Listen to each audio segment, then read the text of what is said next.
warahmatullahi wabarakatuh. Alhamdulillahirrahmanirrahim. Puji syukur ayah bunda sekalian, kita harus panjatkan kehadirat Allah Subhanahu wa Ta'ala, Tuhan yang maha penuh kasih sayang kepada kita semua. Karena kalau bukan karena kasih sayang Allah Subhanahu wa Ta'ala, kasih sayangnya Tuhan kepada kita, tidak mungkin rasanya pagi hari ini kita dimudahkan untuk bisa sampai di tempat ini. Setuju ya? Alhamdulillah. Yang terhormat Bu Apri selaku Kepala Sekolah SD Negeri Demak Ijo 2 beserta seluruh Bapak Ibu guru, kemudian seluruh komite yang sudah mengupayakan kegiatan ini. Yang saya hormati juga para tamu undangan. Saya dengar tadi ada Pak Dukuh juga yang sudah hadir. Salam kenal Pak Dukuh. Saya bukan warga Dukuhnya, tapi setelah masuk SD Demak Ijo berasa jadi warga Dukuh di sini. Mudah-mudahan kehadiran saya diterima dengan penuh kasih sayang. Saya berharap pertemuan kita yang mungkin tidak lama, kurang lebih 60-90 menit ya, bisa ayah bunda memanfaatkan saya sebesar-besarnya. Nah gitu ya, supaya tidak mubazir dan menjadi ilmu yang bermanfaat. Ayah bunda sekalian, alhamdulillah pagi hari ini cuaca cerah, betul ya. Meskipun sudah berminggu-minggu ini Jogja sepertinya hujan setiap hari, di sini hujan setiap hari juga. Baik, ternyata sama ya. Saya warga Potorono Pak Dukuh. Saya warga Potorono Bantul, ujung selatan, hari ini menuju ke sisi barat utaranya Jogja, bertemu dengan ayah bunda sekalian. Masuk ke ruangan ini terus terang tadi saya agak amazing gitu ya, amazing, agak berbangga hati. Biasanya kalau misalnya saya diminta mengisi di kelas parenting, Bu, amat sangat langka sekali ada ayah-ayah yang datang. Boleh nggak tepuk tangan yang meriah ya untuk para ayah yang sudah berbaris di sini, luar biasa ya. Tepuk tangan yang ikhlas ibu-ibu ya. Tuh, bapak-bapaknya jadi malu tersimpulkan kalau diapresiasi ya. Ikhlaskan saja. Ikhlaskan saja, baik. Oke, karena biasanya kalau parenting itu harusnya yang paling banyak datang siapa? Parenting loh, kalau ibu-ibu berarti parenting dong. Bener nggak? Jokes bapak-bapak ini ya. Ya, alhamdulillah, berarti ayah-ayah atau bapak-bapak yang pagi hari ini hadir, insya Allah sudah menyadari bahwa tanggung jawab pengasuhan itu tanggung jawab berdua ya, antara ayah dan ibu. Alhamdulillah, tadi perkenalan sudah disampaikan oleh Ibu Guru MC. Mudah-mudahan semua yang sudah dibacakan tadi bisa saya berikan kepada Bapak Ibu Guru sekalian, juga kepada wali murid yang hadir, menjadi ilmu yang bermanfaat. Oke, saya harus duduk di sini, tapi kalau enggak apa-apa kan? Oh ya, disiapin aja. Oh, biar kelihatan, ya berdiri saja kalau berkelihatan. Ya, kayaknya yang paling ujung belakang kan rombongan yang sudah mulai mau SPD gak sih? Ayo mana yang mau SPD coba? Gimana rasanya punya anak kelas 6, Bu? Ini anak pertama, kedua, ketiga, keempat, kedua. Yang anak pertama, yang belum pernah pengalaman SPD. Anak pertama banyak juga ya yang anak pertamanya. Bu, tugas ibu itu satu. Ibu tidak mungkin mau mempelajari pelajaran kelas 6 yang sekarang sudah pusing banget, benar nggak? Udah nggak nyambung kita belajar pelajaran kelas 6 yang beda generasinya dengan kita dulu. Tapi ibu punya satu senjata ya, senjata luar biasa. Ibu punya satu senjata yang orang lain nggak punya, Bu. Apa senjata ibu? Doa. Ibu itu punya senjata yang bisa membersamai putra-putrinya nanti ASPD dengan doa yang kencang. Gunakan jalur langit yang maksimal. Cek. Gunakan jalur langit yang maksimal yang bisa itu untuk membersamai anak-anak SPD. Berapa hari nanti SPD-nya? 3 hari ya. Insya Allah aman, lancar, diberikan nilai yang baik untuk bekal cari SMP sesuai impian. Amin. Biasanya kalau yang ngomong itu sudah pernah mengalami itu enteng ya. Saya dulu waktu di posisi itu juga deg-degan, Bu, sama I feel you, jadi ya. Saya tahu rasanya. Ya, mau ASPD terus habis ini nanti SMP mana gitu kan ya. SMP baru 3 tahun baru saja menata ambekan udah mau SMP.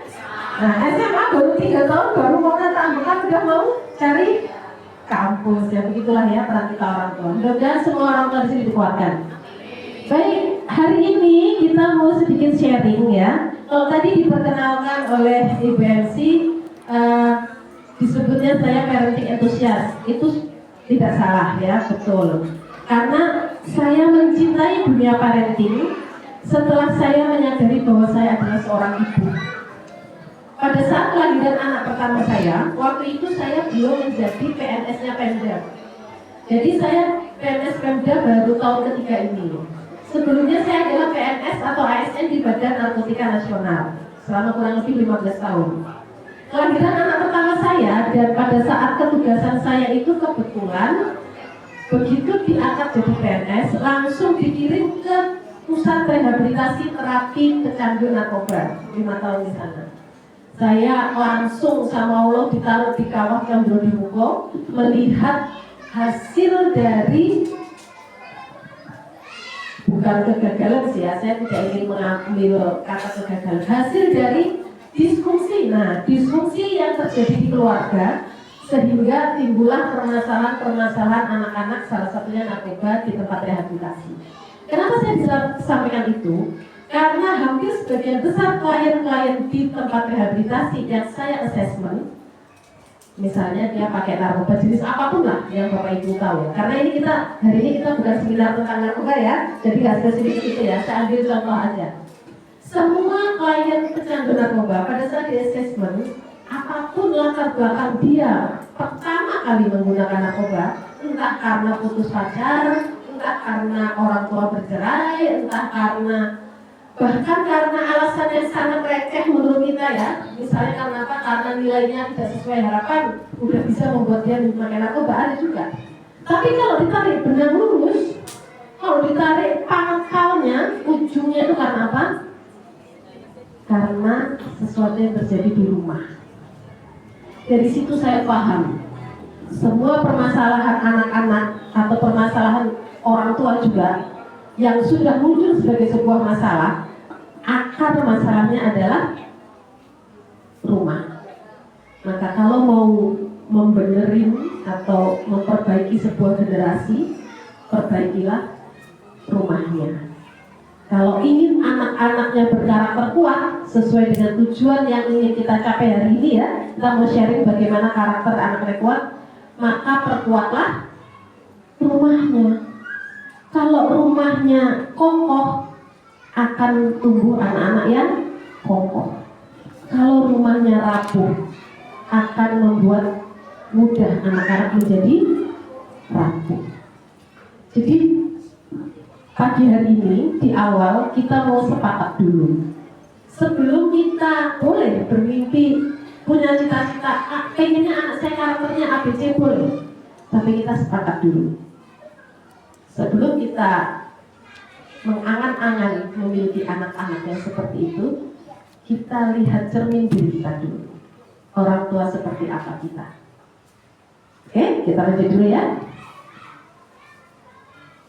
Anak hebat berawal dari rumah hebat. Kalimat ini saya temukan jujur-jujur ya, baru aja tadi subuh ya. Tadi subuh saya mikir apa ya hal spesial yang pengen saya sharing di SD Dumai 2. Muncullah ya, anak hebat berawal dari rumah yang hebat. Dari rumah yang hebat lahirlah sekolah yang hebat. Jadi akan menjadi terus berkesinambungan. Gitu. Apa kabar Bapak Ibu? Nah, itu mas standar ya. Saya mau yang luar biasa dong di sini ya. Terutama yang sedang berapi-api mau nemenin anaknya ujian besok ya. Apa kabar Bapak Ibu? Luar biasa. Nah, ada lumayan lah ya. Kalau digabung, alhamdulillah luar biasa gitu ya. Apa kabar Bapak Ibu? Lebih semangat? Alhamdulillah luar biasa. Nah, sudah mulai ada tangan yang melupakan gitu ya. Sebenarnya kalimat ini menandai Bapak Ibu memang sering ikut acara parenting ya, atau minimal sering mendampingi anak-anaknya outbound. Nah, kan biasanya ditanyain apa kabar? Alhamdulillah luar biasa. Baik, semangat gitu ya. Mudah-mudahan itu menjadi energi kita gitu ya, menjadi bahan bakar kita di derang kelembuhan, di derang kelelahan mengemban menjadi bukan atau tugas tanggung jawab sebagai orang tua. Mudah-mudahan kita selalu diberikan semangat ya. Karena kita tidak punya pilihan lain Bapak Ibu. Kita tidak punya pilihan untuk tidak semangat. Ya, adanya buah hati kita menuntut kita untuk terus memiliki semangat mendampingi mereka. Ya, jadi sapaan ini bukan basa-basi ya. Saya betul-betul ingin mengetahui kabar Bapak Ibu sekalian. Saya betul-betul ingin tahu apa yang ada di isi hatinya Bapak Ibu sekalian ya. Supaya Bapak Ibu paham sebelum mengenali anak-anak, kita bisa mengenali diri kita terlebih dahulu ya. Baik. Kalau melihat gambar ini ya, apa yang ada di pikiran Bapak Ibu? Ada yang mau menjawab? Mau gambar kanan, mau gambar kiri sama? Apa yang ada di pikiran Bapak Ibu? Anak meniru orang tua. Ibu? Pelan-pelan Bu, pelan-pelan. Unjuk-unjukin boleh. Anak menirukan orang tua. Bapak, apa yang di pikiran Bapak melihat gambar itu? Jangan lihat gambar ibunya Pak. Gambar itu Pak ya. Awak sama ya. Anak yang menirukan. Ada yang punya jawaban lain?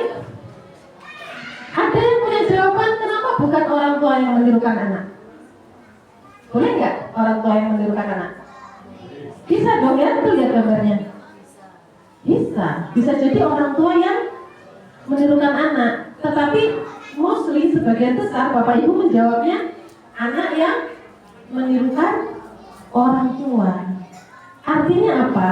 Artinya di alam bawah sadar Bapak Ibu sekalian sebenarnya sudah paham bahwa apapun yang kita lakukan itu dilihat anak dan punya potensi untuk ditiru oleh anak. Meskipun, nah ini yang anak-anak yang sudah mulai remaja nih ya, yang sudah SMP, mungkin ada yang putra-putrinya udah SMA ada ya, sudah SMA mungkin, atau yang sudah kelas 6 SD sebentar lagi itu cepat banget itu remajanya ya. Yang sudah punya anak-anak remaja, pernah nggak ada di situasi akhirnya orang tua yang menirukan anak? Ini situasi spesifik nih.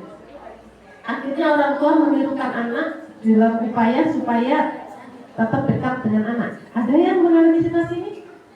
Ya, udah nggak usah angkat-angkat, mantu-mantu aja udah cukup jawaban buat saya ya.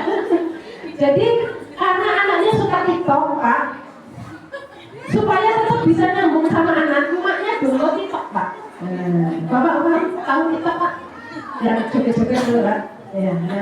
Atau karena anaknya punya akun Instagram, Bapak yang tiba-tiba nanya, Bu, ini Arab download Instagram gitu atau Bu? Nah, supaya apa? Supaya ayah ibunya bisa tahu keseharian anaknya lewat postingan-postingan anaknya. Padahal belum tentu sama anaknya nggak di-hide atau diumpetin. Jadi meskipun Bapak Ibu download kesan Instagram pengen tahu sama anaknya tidak ditunjukin juga bisa gitu ya. Status di WA kita bisa melihat, bisa tidak melihat karena diizinkan atau tidak diizinkan. Tapi pernah ya ada di situasi akhirnya kita melakukan itu demi dekat dengan anak? Iya. Ya. Kalau memang pernah tos, saya juga gitu ya. Ya ini normal orang tua yang begitu ya, tos saya juga. Meskipun setelah tahu anak saya, wah udah pakai Instagram ini, akhirnya bikin dia second account gitu ya. Dia punya akun 1, 2, 3 yang di follow emaknya hanya akun pertama aja. Ya betul ya. Yang di posting yang baik-baik, kegiatan sekolah yang aman-aman. Sementara second account apa kabar? Wah ya. Kalau ada orang tua yang di-accept follow-followan sama anaknya di second account-nya, luar biasa keren itu berarti ya. Hebat, itu tantangan kita ya. Sama ya, rasanya sama ya. Sama, kita sama ya. Begitulah kehidupan orang tua itu ya. Jadi ada kalanya kita ada di situasi itu, tetapi mostly untuk saat ini, terutama di anak usia sekolah dasar, rata-rata anak yang mengikuti atau meniru orang tua. Bapak Ibu, izinkan saya memberikan contoh analogi seperti ini ya. Mungkin ini terkesan sangat islami sekali ya, bukan berarti saya sangat paham dengan ilmu agama, saya masih ibarat debu lah di alas kakinya para guru-guru ya, saya masih belajar juga. Namun analogi ini memudahkan saya untuk memahami. Bagi Bapak Ibu yang mungkin memiliki keyakinan selain Islam tidak ada masalah. Ini tetap adalah Tuhan pencipta kita, Allah Subhanahu Wa Taala, Tuhan pencipta kita. Analoginya supaya tidak menutupi, saya duduk ya. Yang di belakang bisa melihat ya, bisa melihat. Ini gambar apa Bapak Ibu? Segitiga. Kita ambil yang kiri dulu. Sudut segitiga pertama ini suami, ya. Ini istri. Pada saat suami posisinya di sini, istri di sini, berarti jaraknya segini, betul? Ini jaraknya. Oke. Ini jarak Tuhan di sini nih. Saat suami dan istri jaraknya segini, maka jarak mereka ke Tuhannya segini. Saya nggak bilang jauh, saya nggak bilang dekat. Bapak Ibu bandingkan dengan yang sebelah kanan. Pada saat suami di sini, istri di sini, artinya jarak mereka tidak dekat ya, sejauh ini. Maka jarak mereka kepada Tuhan itu juga jauh. Namun apabila suami mulai mendekat kepada Tuhan, naik ke atas, mendekat kepada Allah Subhanahu Wa Taala, istri juga bergerak mendekat kepada Allah Subhanahu Wa Taala. Niatnya tidak usah mendekat kepada suami, niatnya nggak usah suami mendekat kepada istri, nggak usah. Niatnya dekat kepada Allah Subhanahu Wa Taala, mendekat, mencari ridhonya Allah Subhanahu Wa Taala, mendekat kepada Sang Pencipta. Maka tidak perlu direkayasa, jarak antara suami dan istri semakin dekat. Apa analoginya ini dengan anak-anak kita? Mungkin yang saya sampaikan ini, kalau ibu bapak tanya teorinya dari mana Bu, saya mungkin akan kelabakan. Teori dari mana ya? Saya mungkin akan kelabakan menjawab. Tetapi 15 tahun saya berkecimpung di dunia pernarkobaan, ya, 5 tahun mendampingi para pecandu yang sudah tidak punya harapan hidup, akhirnya bisa melanjutkan hidup kembali, yang sudah hampir tidak memiliki semangat hidup lagi, akhirnya bisa pelan-pelan menata hidupnya bangkit kembali. 20 tahun pengalaman saya punya anak gitu ya. Anak saya yang paling gede sudah lulus kelas 12, Bapak Ibu, mohon doanya tanggal 25 nanti pengumuman UTBK ya, mudah-mudahan bisa keterima. Amin. Siapa tahu doanya di sini yang dijawab Allah ya, kita tidak tahu dari mulut yang mana Allah mengabulkan doa kita. Mohon doanya Bapak Ibu sekalian. Maka saya punya satu kesimpulan Bapak Ibu. Apa analoginya kedekatan suami dan istri kepada Allah dan dekat secara personal antara suami dan istri dengan anak? Kalau orang tuanya dekat, bapak ibunya dekat, kemungkinan besar, sebagian besar anak-anaknya akan tumbuh dengan karakter yang bagus. Gimana caranya supaya bapak ibunya dekat? Kuncinya masing-masing mendekat kepada Tuhan, kepada Allah. Saya akhirnya niteni. Apa niteni itu apa ya? Bahasa Jawanya, bahasa Indonesia niteni. Bapak Ibu paham ya niteni ya? Niteni, saya akhirnya niteni. Kalau kedua anak saya, kebetulan anak saya dua, laki-laki semua. Kalau kedua anak saya itu sudah mulai ada sesuatu yang membuat hati saya was-was, gelisah. Terus biasa kalau ibu-ibu kan overthinking ya, oke, kan gitu kan ibu-ibu bisa gitu ya, mengkhawatirkan apa-apa yang belum terjadi ya. Padahal itu sungguh tidak bermanfaat sekali ya ibu-ibu sebenarnya ya. Tapi pada saat terjadi sesuatu pada anak-anak saya yang membuat saya khawatir, was-was, misalnya anak saya sudah memunculkan satu perilaku yang membuat saya kecewa misalnya, atau membuat saya khawatir gitu. Maka kalau saya cek, ini muncul tidak setahun 2 tahun ya, setelah beberapa puluh tahun saya baru sadar. Kalau saya cek, itu pasti saya dalam kondisi yang tidak dekat dengan Allah. Entah sholat saya tiba-tiba pada saat itu lagi enggak di awal waktu, sholat saya ditunda-tunda, entah saya ngajinya mungkin jadi turun, atau kita kan iman naik turun ya. Tapi pada saat ada masalah dengan anak-anak, itu sebagian besar biasanya saya di kondisi seperti itu. Yang otomatis antara saya dan suami juga tidak dekat. Tapi biasanya ibu kalau udah ada masalah sama anak, maka ribet dulu mengurusi anaknya, betul nggak? Jangan gitu toh Bu, jangan gitu Le, kamu harusnya bla bla bla dan lain sebagainya. Lelah gitu. Padahal belum tentu anak dikasih tahu sekali langsung berubah, belum tentu ya. Lelah. Saya juga melakukan itu Bu. Lelah, saya juga melakukan itu dulu. Akhirnya saya rubah. Saat terjadi sesuatu dengan anak-anak yang tidak serap di hati saya atau membuat saya was-was, khawatir, maka saya cek diri dulu. Wah, ada yang perlu diberesin nggak antara hubungan saya dengan yang di atas? Saya beresin dulu, saya ambil wudhu, saya sholat, saya minta ampun sama Allah. Saya istighfar, saya perbaiki ibadah saya perbaiki bakti saya pada suami saya, saya perbaiki, saya minta maaf sama suami. Begitu saya sama suami sudah rekat lagi dan ibadah mulai saya perbaiki, nggak perlu babi bu, ini anak tiba-tiba balik lurus lagi. Ah masa sih Bu Santi? Ya kalau ada yang berpikiran itu, saya tantang aja, coba aja. Kalau tidak dicoba kan tidak tahu. Coba aja. Jadi kalau tanya itu teorinya sama Bu Santi, saya nggak bisa jawab. Itu berdasarkan pengalaman gitu ya. Termasuk berdasarkan pengalaman setiap klien-klien yang sudah kecanduan narkoba, begitu orang tua yang dipanggil, ada family terapi, orang tuanya dipanggil, kita langsung bisa paham, oh anaknya kena narkoba karena potret orang tuanya seperti ini ternyata yang harus dibenerin sebelum anaknya, orang tuanya dulu yang harus dibenerin gitu.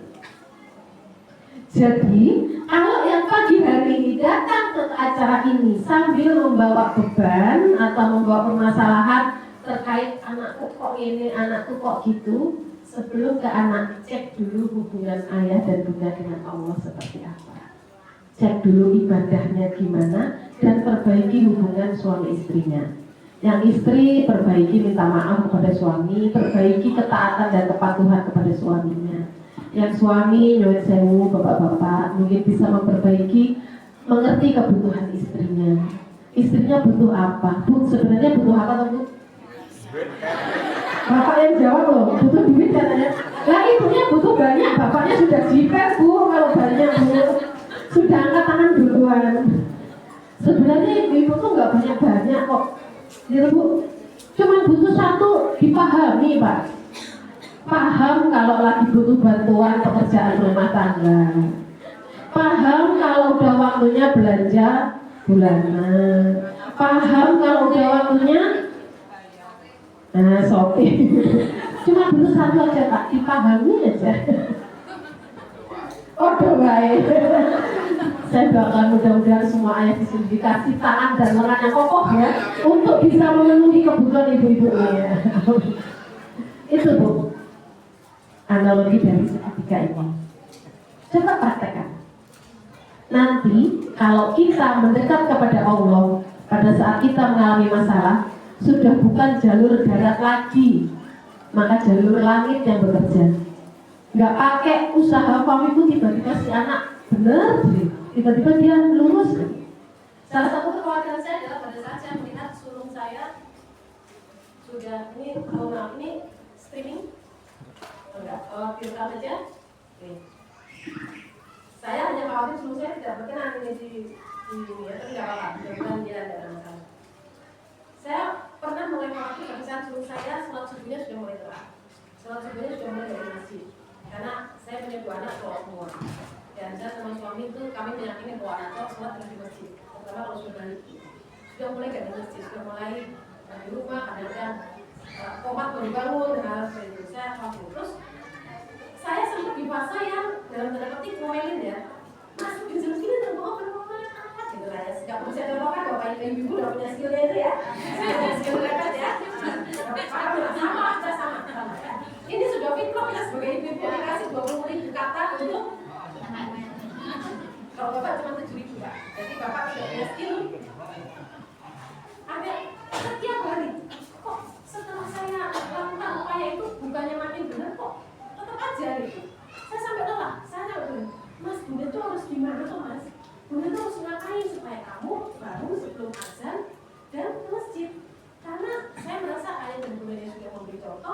sudah buat orang-orang ngasih tahu, terus itu adalah kalimat-kalimat keputusasaan saya. Kalimat-kalimat sudah nggak tahu mesti gimana lagi. Masalah sholat subuh hanya sebagai contoh kasus ya. Masalah bapak ibu yang lain juga bisa dianalogikan. Sampai akhirnya saya ketemu ini. Akhirnya saya sudah akhirnya saya sudah ambil wudus, bisa saja saya sholat. Saya ngadu sama Allah, ya Allah, aku udah gak ngerti lagi gimana caranya situasi seluruhnya. Engkau yang maha membolak-balikan hati. Kalau aku punya salah yang aku tidak tahu, maka ampunilah aku, ya Allah. Ampunilah aku, ya Allah. Kalau aku punya banyak kekurangan dan salah, maka ampunilah aku. Ridhomu tenang aku. Dan saya minta maaf, saya istighfar, saya muhasabah, saya ke suami saya. Ya, kalau saya punya salah, maaf dari ini. Kalau aku kurang taat, aku kadang-kadang bantah, aku mengikuti kalau dimaafkan. 3 hari Bu. 3 hari pas sebelum itu udah kamu belum konsisten itu. Dan kamu gak perlu saya urak-urak, gak perlu saya buka pintunya dan lain-lain. Tiba-tiba dulu kamu sebelum mas. Dalam hati saya udah gitu. Alhamdulillah dalam hati saya harus. Dan kamu udah bingung tuh sholat. Beberapa hari berikutnya udah mulai mas sama ayah musik lagi. Teori dari mana itu? Saya tidak tahu.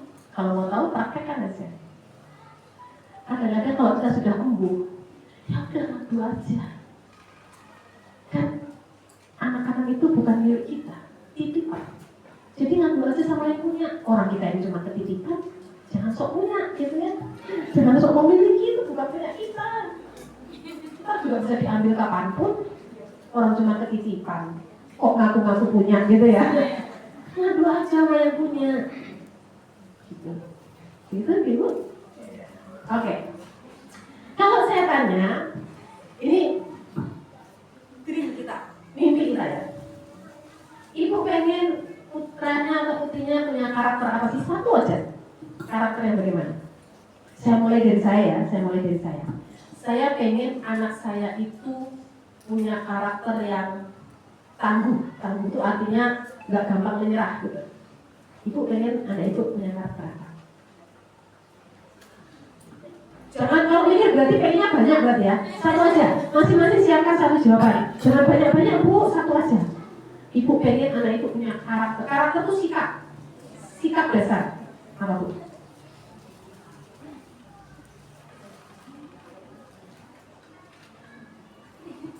Seperti apa?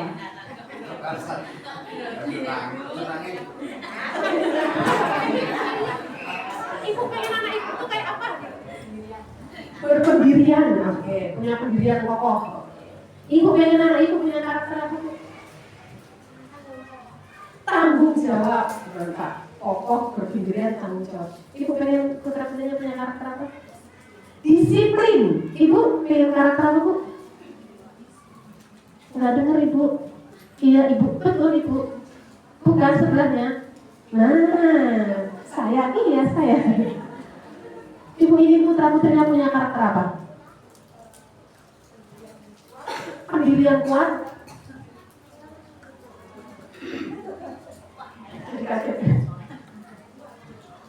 Berpendirian kuat.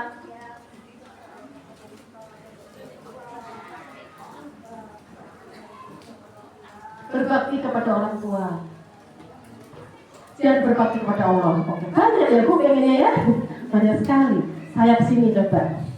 Bu guru kan juga punya anak, ya kan? Bu guru pengen punya anaknya, bukan muridnya ya, bukan. Pikirkan anak dulu sebelum pikir muridnya. Penyakit guru adalah sering memikirkan anaknya orang, anaknya sendiri lupa gitu. Gak sempat ngurusin anaknya karena ngurusin putra putrinya bapak ibu ini loh. Bu, putra putrinya jujur, langsung jujur dan tangannya gini loh. Ini sudah dari alam bawah sadar itu udah nggak pengen yang lain, satu aja jujur. Karena kalau udah jujur, yang lain pasti akan mengikuti. Gitu ya. Jujur. Bu, pengen peduli, empati gitu ya. Bu Apri, mandiri, peka. Ibu, takut akan Tuhan. Itu yang paling nomor 1 ya. Karena kalau sudah takut akan Tuhan, yang belakang itu akan mengikuti. Ya. Good. Bapak nih, Pak, pengennya anaknya tuh punya karakter apa? Sudah dijawab ya. Jadi bapak-bapak ya seperti ini. Bapak-bapak itu tugasnya merangkum. sudah dijawab ibu semua. Oke, mantap. Adakah bapak-bapak yang punya jawaban yang belum dijawab ibu? Bu, harus malas mikir bu, guys. Kata ibu kan ngerti kok apa yang dibutuhkan anak gitu ya. Jadi semua jawaban ibu setuju, sepakat. Oke. Disiplin, takut akan Tuhan, solih mungkin ya, solih, jujur, mandiri, peka, empati, kemudian tanggung jawab. Itu adalah karakter-karakter yang kita impikan ada pada anak kita, betul? Saya ingin memastikan dulu, betul? Kita pengen anak kita seperti itu, betul? Oke. Sekarang mari kita lihat dulu. Nah, anak-anak ini adalah anak-anak yang jujur, disiplin, takut akan Tuhan, solih, solihah, tanggung jawab, mandiri. Nah, kebaca begitu. Yang di belakangnya ini apakah sudah memiliki karakter itu? Gak usah mantuk-mantuk, gak usah katakan dijawab dalam hati. Oh iya. Mungkin pengen anakku itu jujur, saya tak cekin. Jujur mungkin di grade 0 sampai 10 mesti di level berapa ya? Anakku tanggung jawab, pengen anakku tanggung jawab, level tanggung jawab mungkin di angka berapa ya? Mari kita introspeksi diri kita masing-masing dulu. Sebenarnya karakter-karakter yang Bapak Ibu sebutkan tadi itu impian semua orang tua. Maka di ujung apa yang saya sampaikan ini, mudah-mudahan nanti ada waktu buat tanya jawab ya, mudah-mudahan. Saya ingin memberikan satu guideline, tapi ini enggak paten gitu ya, maksudnya bukan harus selalu ini. Karena seni parenting adalah sebuah seni ya. Pengasuhan anak, pengasuhan yang dilakukan orang tua itu adalah sebuah seni. Bukan selalu 1 tambah 1 sama dengan 2, tidak selalu. Pola pengasuhan yang saya terapkan di rumah saya mungkin berhasil untuk anak saya, tapi belum tentu cocok untuk putra-putri Bapak Ibu. Itulah yang disebut parenting adalah sebuah seni. Kita mesti tahu yang pas untuk rumah kita itu seperti apa. Gitu ya. Jadi kalau saya nanti akan menyampaikan beberapa langkah atau beberapa cara, ini bisa Bapak Ibu olah mana yang sesuai, mana yang kurang sesuai, atau semuanya sesuai tapi dengan pendekatan seperti ini, begitu ya? Oke. Yang pertama sudah kita bahas. Teladan itu nomor 1 Bapak Ibu. Kalau mau anaknya tanggung jawab, orang tuanya harus bertanggung jawab duluan dan menunjukkan perilaku tanggung jawab itu. Bu, saya itu udah tanggung jawab loh, tapi di perilakunya tidak ditunjukkan di kehidupan sehari-hari. Gimana anaknya mau melihat? Terutama pada saat anak usia 0 sampai 5 tahun. Wah, setelah bu anaknya udah kagum SD gitu ya. Nggak apa-apa ya, belajar nggak ada terlambat. Orang tua harus go first tuh harus pergi duluan. Ibaratnya gini, Bapak Ibu pengen orang tuanya ke pasar Beringharjo, tujuannya pergi ke Beringharjo. Bapak Ibu harus pergi ke situ dulu sebelum anaknya sampai situ. Bapak Ibu pengen anaknya menjadi anak yang takut akan Tuhan, mama papanya harus takut akan Tuhan dulu. Dan bukan berhenti di situ, tunjukkan di perilaku sehari-hari bagaimana perilaku yang takut akan Tuhan itu di dalam rumah. Sehingga anak mendengar, melihat, merasakan, sehingga dia meniru. Bapak Ibu pengen anaknya empati, peduli, dia harus melihat bapak ibunya empati dan peduli. Sesederhana itu. Saya tidak perlu kasih contoh ya, contohnya ada di kehidupan kita sehari-hari. Gitu ya, jadi nomor 1 kita mesti jadi teladan, contoh yang bisa dilihat, didengar dan dirasakan oleh anak. Dirasakan itu maksudnya bagaimana Bu Santi? Contohnya tanggung jawab, bagaimana anak-anak bisa merasakan saya yang bertanggung jawab. Kalau mendengar mungkin anak-anak mendengar suara saya, melihat anak-anak bisa melihat saya bertanggung jawab terhadap pekerjaan rumah misalnya. Kalau merasakan gimana caranya? Bu, Pak, di dunia ini ada yang namanya energi. Energi itu nyata, mungkin tidak bisa dilihat, mungkin nggak bisa didengerin, tapi energi itu bisa dirasakan. Contoh, kurang lebih 20 menit saya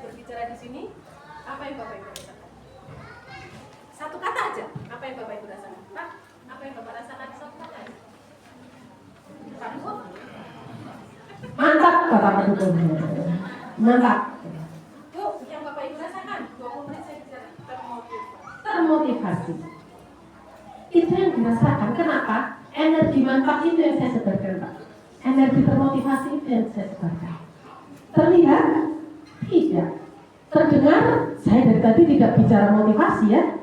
Tapi Bapak Ibu rasakan. Itu juga yang terjadi di rumah.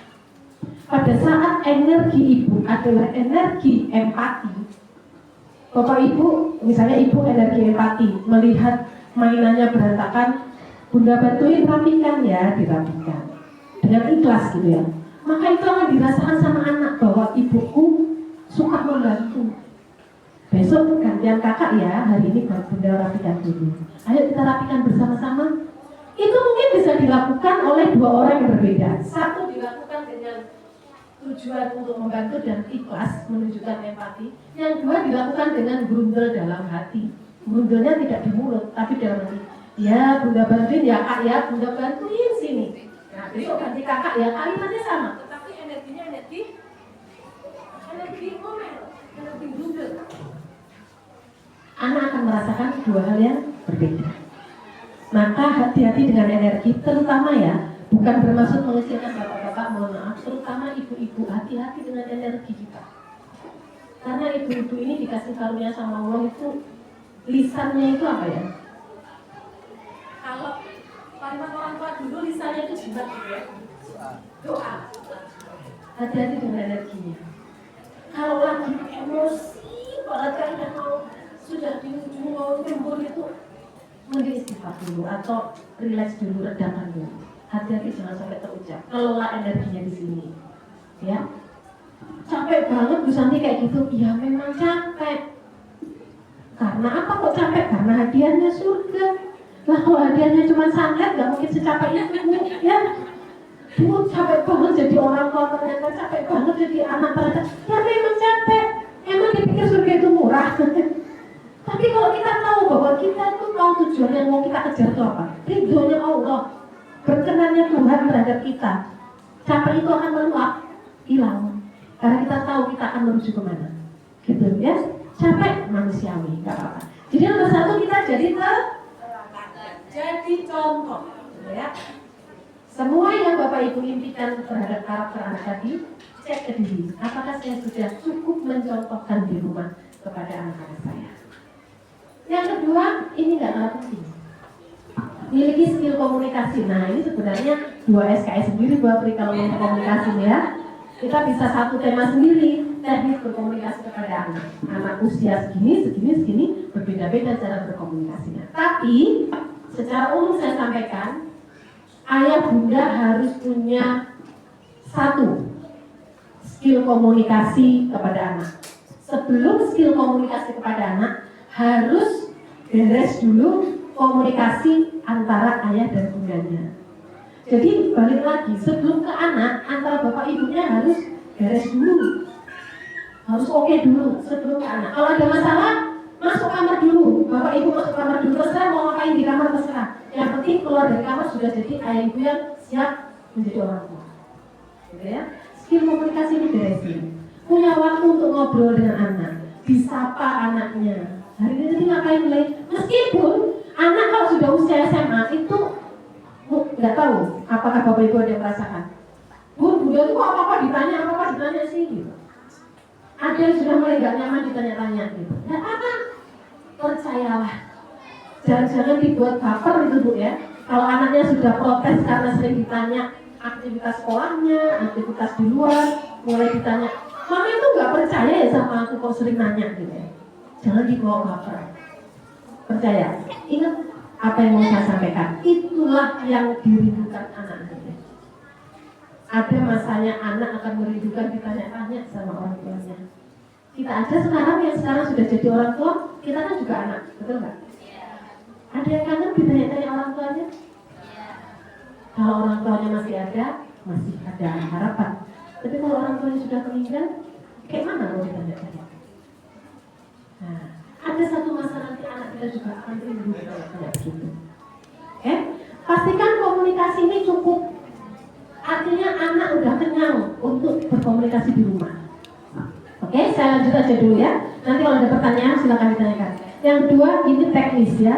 Buat rutinitas dan aturan yang jelas. Kuncinya dari sini adalah rutinitas dan aturan itu harus dibuat dan disepakati bersama seluruh anggota keluarga, bukan hanya dibuat oleh orang tua. Jadi pada saat menerapkan aturan di rumah, itu anaknya dilibatkan untuk menyusun. Enaknya gimana ya? Kita enaknya bangun pagi jam berapa ya? Oh kita weekend enaknya besok kita kemana ya? Enaknya gimana tentang cucian ini? Tugas laundrynya siapa enaknya? Oh yang cuci bunda aja, nanti yang jemur aku, nanti kakak bagian. Nah itu jangan dibuat disusun oleh orang tua, tapi harus melibatkan anak supaya ada rasa keterlibatan, ada rasa memiliki yang dimiliki anak terhadap pekerjaan itu. Dari situ nanti insya Allah menanamkan tanggung jawab akan lebih mudah. Rutinitas dan aturannya harus jelas. Aturan jam malam, jam berapa harus sampai rumah. Bun aku tuh sudah gede, umurku udah 18 tahun, masa aku masih harus diwajibkan maghrib sampai rumah sih? Kita sudah protesnya suruh saya. Aku udah gede bun, aktivitas sudah mulai banyak, masa aku masih harus ada aturan maghrib harus di rumah sih?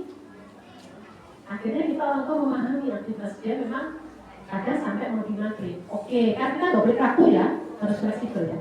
Oke mas, nggak apa-apa. Kalau misalnya terpaksa kamu maghrib belum sampai rumah, minimal kamu chat di grup family, kamu sholat di mana.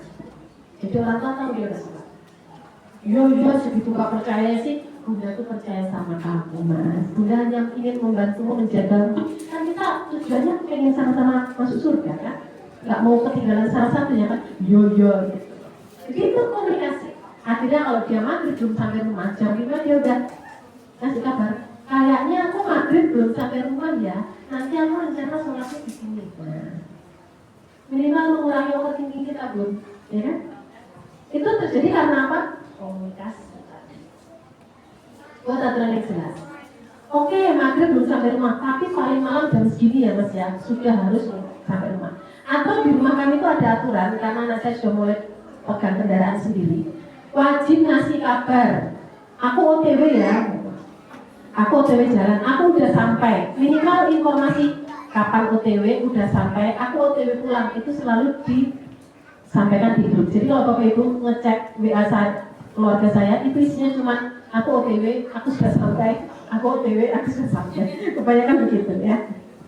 Selain chat yang lain juga, gitu ya. Tanggung jawab. Nah, tadi ada yang ingin karakter tanggung jawab. Melatih tanggung jawab itu harus sesuai dengan usia anak dan sesuai dengan kondisi anak masing-masing. Sama-sama 10 tahun, tapi antara putri dan putra berbeda treatmentnya. Berbeda nasib contohnya. Sama-sama 10 tahun, sama-sama cowok, tapi punya latar belakang yang berbeda juga berbeda treatmentnya. Ya, intinya latih tanggung jawab sesuai dengan kondisi anak. Sebelumnya orang tuanya harus tanggung jawab dulu. Ya. Nah ini banyak sekali orang tua yang tidak seimbang ini. Reward dan punishment itu dibutuhkan tidak? Sebagai bentuk apa? Satu, reward itu untuk apresiasi. Punishment mengajarkan anak akan apa? Punishment mengajarkan anak bahwa setiap keputusan yang dia ambil ada konsekuensi. Jadi jangan semata-mata melihat punishment sebagai hukuman. Karena kalau kita membahasakan punishment sebagai hukuman, nyampe ke anak adalah dia dihukum. Artinya dia dibenci, dia tidak disukai. Jangan. Punishment adalah sebuah cara kita mengajarkan anak. Nah, terutama anak laki-laki ya, karena anak laki-laki harus dilatih mengambil keputusan lebih daripada anak perempuan ya. Nah, setiap keputusan itu ada konsekuensinya. Kita sudah kesepakati konsekuensi kalau kamu telat sholat subuh, konsekuensinya adalah kamu bersihin kamar mandi. Ya, kita sudah sepakati bersama. Hari ini kamu sholat subuhnya telat. Gimana nak? Apakah kamu dengan ikhlas dan lapang dada mau menjalankan konsekuensi yang sudah kita sepakati bersama? Anak biasanya, yo, ntar aku bersihin gitu. Setelah dia membersihkan, selesai. Jangan lupa bilang terima kasih. Jangan pelit terima kasih bu. Jadi antara reward dan punishment itu berjalan bersama-sama. Terima kasih anak ya, kamu sudah menjalankan konsekuensi bersihin kamar mandi dengan baik. Terima kasih sudah belajar menjadi anak yang bertanggung jawab. Bunda bangga, ayah bangga. Besok jangan diulangi lagi ya. Mudah-mudahan besok sholat subuhnya lebih bagus. Iya Bu, ya. Tapi ada jawaban dari kakaknya. Tapi Bu, nek adik itu sholat subuhnya telat terus, kan kita enak, kamar mandi kita bersih. Ada yang bersihin terus, ya itulah kreatifnya anak ya. Gimana kira-kira ya Bunda kalau kayak gitu jawabnya gimana? Saya jawab, lebih baik Bunda bersihin kamar mandi daripada adik sholat subuhnya telat terus. Ya, karena sholat itu paling tinggi prioritasnya di rumah kami. Iya bercanda Bun ya berarti itu. Ya, jadi reward dan punishment itu penting asal kita bisa membahasakan bukan sebagai hukuman dan bukan sebagai love bombing apa love bombing itu ya. Apresiasi yang berlebihan gitu. Semuanya harus ditakar yang pas. Jangan sedikit-sedikit dikasih hadiah, sedikit-sedikit dikasih reward, sedikit dikasih reward sehingga anak pada saat tidak dikasih reward dia merasa marah karena biasanya dikasih hadiah gitu. Tidak boleh seperti itu juga ya. Yang membedakan apa? Di balik reward dan punishment harus selalu ada kata pengantarnya. Terima kasih ya Kak, hari ini kamu sudah jadi anak yang baik, soleha. Nilai rapotmu bagus, ayah bunda bangga. Kebetulan ayah bunda hari ini ada rezeki kebetulan, sehingga bisa memberikan kamu hadiah. Jadi besok kalau kamu juga bagus pas ayah bunda gak punya rezeki, ya gak apa-apa gak ada hadiah. Kalau dia bilang, berarti besok aku naik kelas, kalau aku bagus lagi, dikasih hadiah lagi. Apa jawabannya? Doakan ayah bunda rezekinya ada. Jadi semua itu bisa dibahasakan dengan bahasa yang positif. Gitu ya, saya lanjut dulu. Libatkan kehidupan sosial, saya mau nanya. Zaman sekarang ada anak cowok umur 17 tahun ke atas yang sudah masih mau ikut kerja bakti di kampung. Banyak atau sedikit? Yang masih mau gantiin bapaknya ngeronda kalau bapaknya nggak bisa. Banyak atau sedikit? Langka ya. Kalau ada cowok kayak gitu, saya pengen pek mantu kalau ada saya cewek ya. Anak cewek sekarang usia 17 tahun ke atas atau 15 tahun ke atas yang mau peduli ngajarin baca tulis anak-anak SD di kampungnya, ada apa enggak?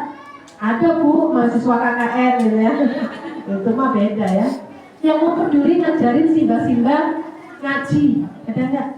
Ada sih, tapi tidak banyak dan itu langka.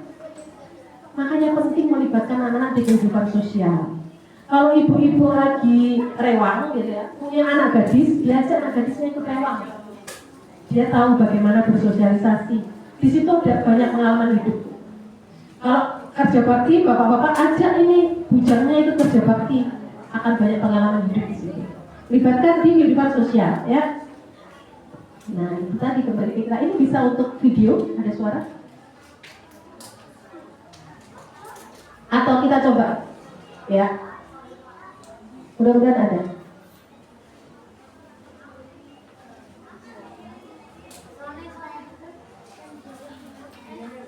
Oh ternyata mungkin bisa diklik enter.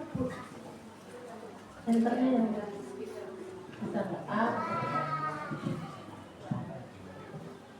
Oh, oke. Oke, berarti bisa. Kalau nggak pakai mic aja boleh. Cuma sebentar, 1 menit kok. Stikernya di mana ini dikasih mic-nya gitu, kita coba ya. Ini video yang bisa menggambarkan bahwa tanpa kita sadari kita itu melakukan pola asuh seperti kita dulu diasuh orang tua kita.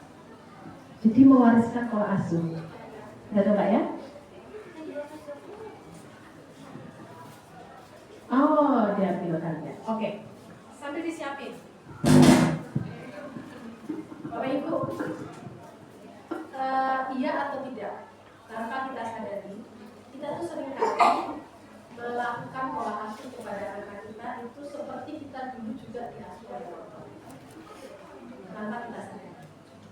Meskipun itu sesuatu yang mungkin dulu kita sampai bertekad, aku besok kalau punya anak aku gak mau kayak gini karena rasanya gak enak banget gitu.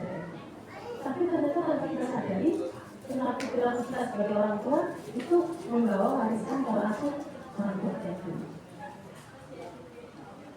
Merasakan ya, Kalau orang tua kita dulu melakukan pola asuh yang sudah tepat, tidak akan jadi masalah. Yang jadi masalah adalah kalau orang tua kita zaman dulu dengan keterbatasan beliau di masa yang sulit. Orang tua kita kan berarti hidup di era-era 50, 40, 60 tahun 1960 lah ya. Itu kan masa-masa negara ini belum mengalami kemajuan seperti sekarang. Masih masa-masa sulit lah. Masih prioritas adalah perut. Guru-guru prioritas les matematika, umum, robotik, guru-guru enggak lah. Bisa seluruh keluarganya makan saja itu sudah alhamdulillah. Itu masa-masa orang tua kita dulu. Guru-guru itu kelas parenting kayak begini, enggak ada Pak, Bu ya. Bisa beli beras, lauk, sayur, komplit, makan semuanya itu sudah sebuah kemewahan. Hari Sabtu bisa ngajak anaknya jalan-jalan ke pasar beli sepatu itu sudah sebuah kemewahan. Jadi kita tidak menyalahkan generasi-generasi kita zaman dulu. Karena itulah yang bisa mereka lakukan yang maksimal dengan keterbatasan mereka. Tapi bisakah kita memfilter dan tidak mewariskan pola asuh yang mungkin kurang tepat yang dilakukan orang tua zaman dulu, tidak kita wariskan kepada anak kita? Apakah kita mau dan mampu? Karena sebelum mampu kita harus mau dulu. Sudah siap? Kita coba ya.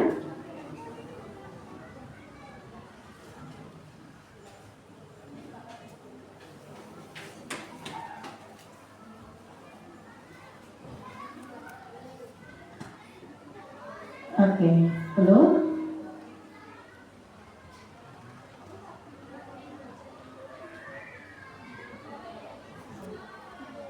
Baik, nggak apa-apa Mas. Kalau misalnya apa? Baik, dengerin aja cerita saya. Tak ceritain ya videonya ini ya.